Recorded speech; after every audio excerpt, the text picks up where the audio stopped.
Want to watch football without the restrictions of blackouts or cable? Check out expressvpn.com to help you get access to all the live games. Sign up today using the link in the description to get 3 free months. Yo to Bolt fam, it's the director. Chargers fans, we got some more good news coming in from free agency. Per Jeremy Fowler, the tight end Donald Parham is re-signing with the Chargers. Let's freaking go. I'll be honest with you guys, this was one that really hit me hard when there was talk that he wasn't returning to the team. Donald Parham, I would say maybe keen to like Trey Pipkins, is just one of those guys that the Chargers took a chance on, and over the course of the last couple of seasons has really transformed into a difference maker for this team. Of course, when available, Donald Parham has seen his share of injuries. Either way, Donald Parham, big 6'8" vertical target for Justin Herbert, as well as not a bad run blocker either, is returning to the team, and that does mean a couple of things for the Chargers. For one, the tight end position looks pretty good all of a sudden. Gives us a lot of flexibility in what we can do in the draft. By the way, we're going to do a little mock draft in this video, kind of showing you guys where the flexibility is all of a sudden, as well as giving the Chargers maybe a little bit of longevity into the future. We don't know how many years are on this contract, but if anything, Donald Parham, I think, has proven to be a very reliable, at least tight end 2 for the foreseeable future. So let's get into this one, guys. Before we do, shout out to the sponsor, Underdog Fantasy. I'm excited. I got a couple of slates for tonight. Very excited in the NBA. If you guys want to get in on the action, use code DIRECTOR to match your first deposit up to $100. Great way to support the channel and have some fun along the way. As well as I do want to remind you guys, we've got a giveaway going on right now. We're giving away some signed jerseys, man, starting with this Asante Samuel Jr. All you got to do to enter for this is make sure you are subscribed, then go hit the link in the description. Follow the instructions there. Very, very simple. Good luck to everybody entering for this signed ASJ. But of course, we always do giveaways in twos. We're also giving away this signed lights out Sean Merriman jersey to one of my crew members. It's a thank you from me to you guys. All you got to do to enter for this is be a member of my crew, and that's it. Good luck to everybody. And with that, let's get into this one. Before we do, hit us up with a like and sub. If you do enjoy this Chargers content, small amount of time you guys take to hit the like, sub, and bell notification helps me out a lot. Let's get into it. Lights, camera, action.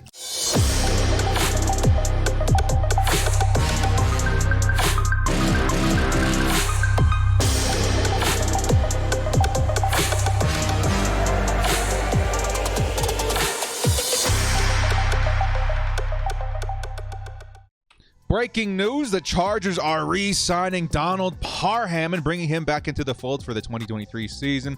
Of course, Donald Parham becoming a fan favorite among the Bolt fam and Chargers fans. I would say even throughout maybe a little bit of the Madden Ultimate Team community. I don't know if you guys know this, but Donald Parham is a very, very infamous player in the Madden community as well. Either with that aside, welcome back, Donald Parham. Chicken Parm back in the fold for the Chargers at the tight end position. And it's a position where, honestly, I feel like it's been getting a lot of hype this offseason. Of course, because the draft is so rich with tight end talent. Not bringing back Donald Parham really kind of started pushing the Chargers, almost forcing their hands in a lot of Chargers fans' minds into investing into the position at tight end at pick number 21. But Donald Parham, bringing him back, what that does is buy you a little bit of flexibility when it comes to what you can and cannot do in the draft. Depending on what Austin Ekeler decides to do in terms of maybe staying, maybe getting traded, the Chargers may actually go into this season's draft with really very few needs at all. Now, the way that they can pretty much ensure that for themselves is by making sure that, number one, Austin Ekeler finds a way to stay with the team. There is a way, I would say, for the Chargers to retain him. Of course, that market with the running back position is not looking good right now. And if Austin Ekeler maybe wants to take a step back, hopefully the Chargers can find a way to maybe even give him a little bit of an extension and maybe some more guaranteed money. I think that might be one of the biggest gripes he's got, is that I don't think there's any guaranteed money going into 2023. Maybe there's a way for us to retain him. Running back position should be fine. Bringing back Donald Parham, tight end position, all of a sudden looking pretty good. Him, and then, of course, Gerald Everett gives us some stability at that position. And then lastly, I don't know if you guys saw this on my Twitter. Let's actually go take a look at it real quick. There is a chance, and we've been seeing a lot of tweets and stuff being thrown out there for John Johnson III. in liking some of him, being in the Chargers jersey swaps and stuff like that. So I think John Johnson, the player, wants to be a Charger. Hopefully they're working out the details in the contract right now. And the contract situation for a John Johnson at safety, by the way, looking not too bad, especially with Jordan Poyer, a pretty decent safety in the league, only grabbing a 2-year, $10 million deal. Like I said here, it's a pretty reasonable contract, and it's good news for the JJ3 hopefuls out there. If the Chargers can go out there and get a John Johnson III, which again would be a fantastic ad, familiar with the Chargers system, has worked with Brandon Staley in the past, would be a great compliment to Derwin James at that safety position. If they can sort that out and get safety, the Chargers honestly don't have really any needs going in, right? You got Parham back at tight end. You got Eckler back at running back, hopefully. You got John Johnson III in at safety, and then wide receivers already pretty good. We still would like to see that speed, but maybe it's something that you can invest in later rounds. All of a sudden, things are looking not so dire in terms of we need a tight end at 21. We need a running back at 21. We can just kind of let and see what the board decides to give us at that point, and then take what we can get in terms of value. So, Donald Parham, welcome back. Very exciting. Again, adding that 6'8" target for Justin Herbert is going to be something that Chargers fans hopefully can see a lot of this season. I know he's definitely battled injury the last couple of years, but having that target when he is available, he is a difference maker. I was getting really nervous about him joining another squad and maybe being able to find himself more healthy and giving us a little bit of that remorse, right? The not buyer's remorse, but seller's remorse in terms of not bringing back number 89. So I'm excited, man. Welcome back, Chicken Parm. Now, what are we looking at in terms of money? Well, right now, Over the Cap does not have the the Morgan Fox contract in there. So keep that in mind as we look at some of these deals here. I do think that the Trey Pipkins one has been added, and it looks like it's a pretty decent deal here. Actually, let's take a look at this real quick. Trey Pipkins, this one starting at a cap of $3.75 million in 2023. That's a screaming deal. And there's already an out in place for 2025, just in case the Chargers need to save a little bit of money in the year that Justin Herbert's contract finally hits. So very intelligently put together. That's kind of what we expect from a Tom Telesco at this point. But, that aside, we have to wait and see what the Morgan Fox numbers look like. I'm expecting that to be pretty reasonable. And then we can start asking ourselves, what is Donald Parham going to hit for? Donald Parham, as much as Chargers fans love and adore him, I'm not quite sure if he's going to hit, that top 10, top 25 paycheck for the tight end position. And the tight end position isn't especially expensive either. So we can expect to maybe see a pretty reasonable number here. So right now, at a starting, cap of 17, almost $18 million, I would expect after the Morgan Fox and the Donald Parham deals to go through, it still should be in and around the range of like $10 million, $9 million. And then you have to subtract about $3 million for the rookies, which should leave us in and around $6 million to spend, which is definitely not bad. Then, of course, there are still moves that the Chargers need to make in order to free up a little bit more cap space. We still do have the kicker Dustin Hopkins on the roster, which, again, we just, I think, tenured a Cameron Dicker, so there's really no reason to have two kickers in here. If we cut him post June, that's going to save us a couple of $1 million right there. Did I put the right one in? That would save us $2 million. There we go. And then you still have the option of extending a guy like Corey Linsley, or at least restructuring his contract. That's another $6 million in the bank right there. So the Chargers, again, when it comes to the reality of their cap situation, things are looking pretty decent. If they got a guy that they want to go out there and grab again, a Kyle Van Noy, to bring him back to the team, even a Drew Tranquil at this point, man. Maybe Drew Tranquil. Guys, can you imagine a scenario where Drew Tranquil goes out there, he's looking at the linebacker market, which right now actually doesn't look terrible, but at the same time, is there an incentive to take a cheaper deal on a 3 or 2 year contract with the Chargers and play with Eric Kendricks? That's like the best case scenario for the Chargers. I don't see it as very likely, but again, the Chargers got money to make something like that happen if they so choose. And then, of course, you got external free agents that there's some guys that I still really want. If the Chargers do bring in John Johnson, of course, that number is going to be affected. But the other guy that I really want, which, again, really takes all the needs off the table for the Chargers, is Mecole Hardman. Imagine if the Chargers go into the draft having signed Donald Parham. Maybe they have Austin Eckler back. Maybe they have, John Johnson III. Maybe they got Mecole Hardman at wide receiver. I mean, like, literally you can do whatever you want in the draft. And that's kind of the biggest point I wanted to lead up to here at this point in the video is flexibility. Okay, so we have flexibility in terms of money. We have flexibility in terms of talent and all these positions that we're kind of concerned about. Heck, the Chargers can do pretty much whatever they want in the draft, and that's where we're going to go next. Let's take a look at what the Chargers situation is going into the 2023 draft. Now, of course, there's going to be a lot of opinions on this, but this is more as an exercise to show you guys what we can do at this point. So we're going to do a quick little mock draft here, kind of show you guys the flexibility, kind of show you guys, you know, what the Chargers might be looking at in terms of talent on the board, just a quick 3-rounder. But again, these kinds of signings, they all have a rippling effect on what you can do for your future. And again, all of it's just pointing to signs of best player available, which is the position you want to be in if you're an NFL team in the draft this season. So let's go ahead and start draft here. We'll make it pretty quick.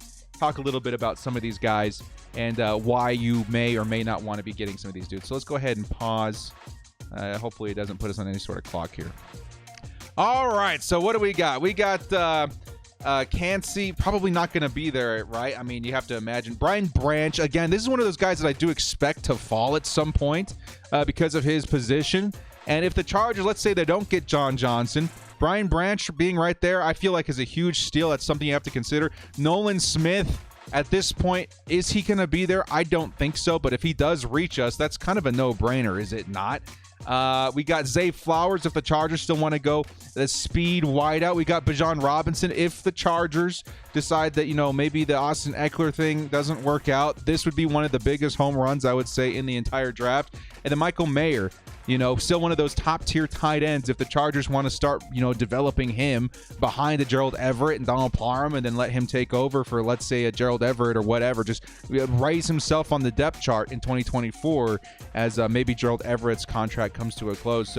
So many options here, man, including defensive line, which isn't a great draft class if they decide to go that way. In this instance, with the way the board is, I'll be honest, guys, like right now, me personally, if I saw this board fall the way it did, even if we do have Austin Eckler back on the team, I still would go Bijan Robinson, I think, with the way I'm seeing things right now. Just because I'm such a huge fan of this player, and even, you know, teaming up with Austin Eckler, that would be such a lethal duo in the NFL. But I think more than likely in terms of value and in terms of what the Chargers need going forward, if they don't have a lot of needs based on, you know, some of the guys that they re-signed and some of the free agents that they brought in, I think the most intelligent pick here would be Nolan Smith at edge. Of course, you've got the Khalil Mack and Joey Bosa duo this season, but next season, more than likely, you're probably going to have to move on from a Khalil Mack. And at that point, you're going to need somebody opposite Joey Bosa. And just like the tight end position, the edge position is so rich, I would say that getting Nolan Smith now is a huge steal. He would likely be like a top 2, top 3 edge in any other class.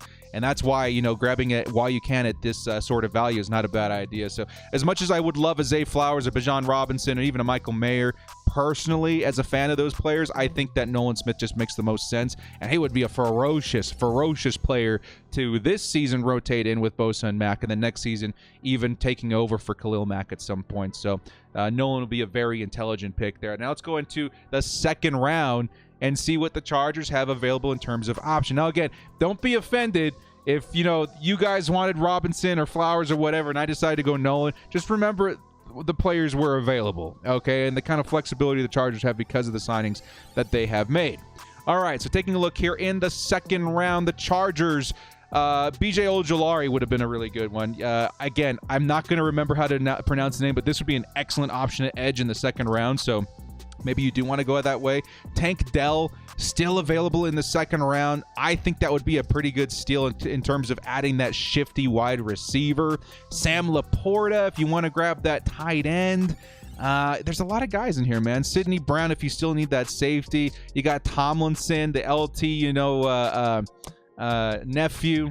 You got Zach Charbonnet, which is my second favorite running back in this class. Maybe third. I still do like a couple of guys above him, but still very, very nice options all over the board here still. Siaki Ika, dude, this would be an awesome defensive lineman if the Chargers still need help at defending the run.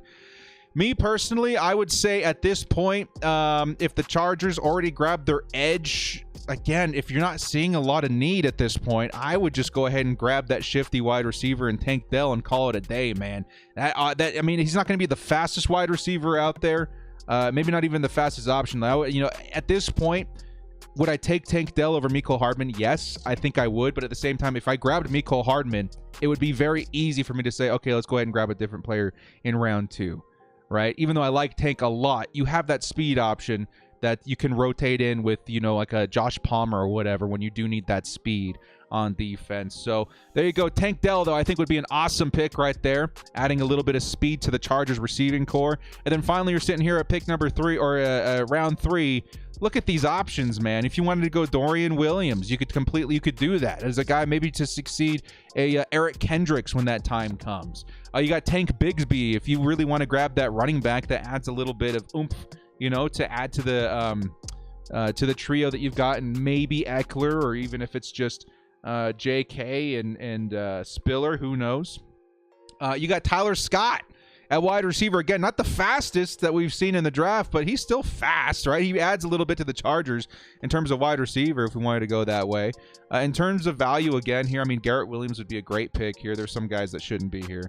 I think that the crowd would go wild if we decided to bring in a Tomlinson. Again, I don't think Tomlinson fits our system very well, but who knows? Maybe the Chargers get sentimental and they want to bring him in. I think Dorian Williams would be a really, really, really smart decision here too, considering the Chargers situation at linebacker.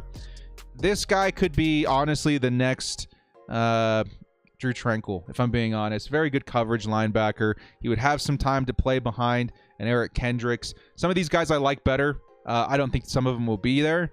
I think Dorian Williams is a very realistic option in the 3rd round that I think the Chargers would benefit from grabbing now in order to have a really decent player a couple years down the road. Because when you get into the 3rd round, right, you're not looking for like 1st round talent or a rookie to come in and really destroy the league at this point. Every once in a while you can get lucky. These are guys that you're hoping to be, part of your plans in years going forward, like a Trey Pipkins. Trey Pipkins was, I think, was he a 3rd rounder? One of those guys that you develop, right? A developmental kind of player. And I think Dorian Williams, he would be an intelligent pick in the 3rd round, in my opinion, if the Chargers really just kind of want to draft linebackers and not have to worry about paying him.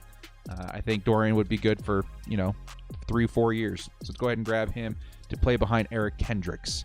And there you go. There's your flexibility. And again, this exercise is to display the flexibility at these positions. If you guys wanted to go, Zay Flowers, and then the edge of whose name I cannot pronounce in the 2nd, and then the 3rd, if you wanted to grab, a tight end, I wouldn't blame you. Because the Chargers, they have so much flexibility after making these signings. They can do things like that without shooting themselves in the foot. Me, personally, I would love this draft, man. Nolan Smith, Tank Dell, Dorian Williams. I think that would be awesome. That would be smashing success, in my opinion. But you guys let me know what you're thinking, especially now that we have that flexibility. Is there a guy that is in the top of your brain where it's like, yeah, okay, we don't have to really commit to any position. Now this guy just kind of feels like, okay, he's a no-brainer to me. I want, Bijan Robinson, or I want Zay Flowers, I want a skill position, or I want a defensive player. Who is that guy for you guys right now? If I'm being honest with you dudes, the more and more I'm looking into Bijan Robinson, I mean, I already kind of felt this way before, diving into all the draft prospects and things like that, but the more and more I'm thinking about it and what you're getting out of these first rounders in and around pick 21. If you're going to stick to that pick, the more and more I'm getting convinced on Bijan, dude. Take a look at this comp. Marcus Whitman, a.k.a. that franchise guy. This dude's got an awesome channel. If you guys haven't checked him out, please do. He found this comp here in Bijan Robinson and, of course, Chargers legend, LaDainian Tomlinson. If that doesn't tug at your heartstrings, I don't know what does. Of course, we all know the director's a huge fan of LT. I'm sure there's a lot of people on this channel in terms of the fans that are a huge fan of LT as well. These guys are almost identical, man. I mean, just take a look at this score. Like, get out of town. Literally get out of town. I'm not saying Bijan's going to be the next LT. That's a huge, huge bar. But at the same time, the comparison is there. I mean, I'm almost mad at myself for not thinking of this myself, too, because of how similar they really are. Because I always thought of him as like a Saquon Barkley on the ground and a Christian McCaffrey through the air. And when you really think about it, given his measurements and stuff too, it does really scream LaDainian Tomlinson. And having that future running back, if available at 21, I think he's kind of becoming my dude. Even with the flexibility, even if we do have Austin Eckler back, and it's not because I want to replace Austin Eckler, it's because I feel like complimenting these two together would be crazy. LT pretty much had a sidekick a long time with the Chargers as well, whether it be his fullback and Lorenzo O'Neal, or those backups in Michael Turner and the Lightning Bug, right? It feels like that's not a bad idea to do. So I don't know. I'm really in on Bijan Robinson, but again, the whole point of this is to show you guys the flexibility. If we ended up not getting him, I'd be like, that's too bad. But look at that, Nolan Smith, man. Look at him falling. Or even a Brian Branch. Look at him. Brian Branch, even if we get John Johnson, if Brian Branch falls in the first round, that would be also a very lethal pick. Him and Derwin James would be really interchangeable. That would be crazy. Okay, so that's all I'm trying to display here, is that this is good. The Donald Parham signing, this is great. This is what it's opening up for you, right? The Trey Pipkin signing, this is great. It's opening up options for you. The Morgan Fox signing, this is great. It's opening up options for you. I know it's not super splashy like we were used to last offseason, but bringing in a lot of these guys to come back and give us options, especially going into the draft, is pretty huge. You're very seldom going to find years as a Chargers fan where you're going into the draft with very few, if no, needs at all. So get excited, guys. Let me know some of your guys in the draft now that maybe we're not super committed to tight end. Are you guys still wanting to get a tight end, even though we got Parham back and we got Gerald Everett? I would still be in on tight end. I'll tell you guys that right now. If Dalton Kincaid is there, right, and maybe Bijan isn't there, or whatever the case may be, or maybe both those guys are gone, and you got Michael Mayer being one of my favorite guys still on the board, I would still go tight end, right? It's not stopping me. But if I don't happen to not get a tight end in the first few rounds, I'm not going to beat myself up about it because all of a sudden I got a chicken parm back with a Gerald Everett this season. So anyway, let me know you guys' thoughts in the comment section below. Thank you guys so much for joining me. This has been The Director. If you like what you saw here, hit us up with a like and sub on your way out. We'll see you next time. And as always, bolt up and stay frosty. I think I'm going to have me some chicken parm tonight, baby.